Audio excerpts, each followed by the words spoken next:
திண்டிவனம் அடுத்த ஆலகிராமம் யமதண்டீஸ்வரர் ஆலயத்தில் மூலவர் மீது சூரிய ஒளி விழும் அற்புத நிகழ்வு ஏற்பட்டது. விழுப்புரம் மாவட்டம் திண்டிவனம் அடுத்த ஆலகிராமத்தில் கோவில் கொண்டுள்ள யமன் பயம் நீக்கும் திரிபுர சுந்தரி உடனுரை யமதண்டீஸ்வரர் ஆலயத்தில் சூரியன் மூலவர் யமதண்டீஸ்வரரை வணங்கிய அற்புத நிகழ்வு இன்று காலை நடைபெற்றது. இந்த ஆலயத்தில் சூரிய பகவான் மற்றும் அவரது புதல்வர்களான யமதர்மர், சனீஸ்வரர் உள்ளிட்டோர் தரிசித்துள்ளதாக கோவில் வரலாறு கூறுகிறது.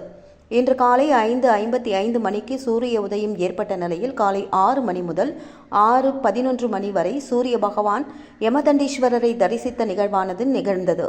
இதனை ஏராளமான பக்தர்கள் கண்டு தரிசித்தனர். ஒரே குடும்பத்தை சேர்ந்த சூரிய பகவான், யமதர்மன், சனீஸ்வர பகவான் ஆகிய 3 பேரும் மூலவர் யமதண்டீஸ்வரரை தரிசித்ததால் இந்த தலமானது சகல தோஷங்களும் நேர்த்தியாகும் தமிழ்நாட்டின் ஒரே கோவிலாக உள்ளது என்பது குறிப்பிடத்தக்கது.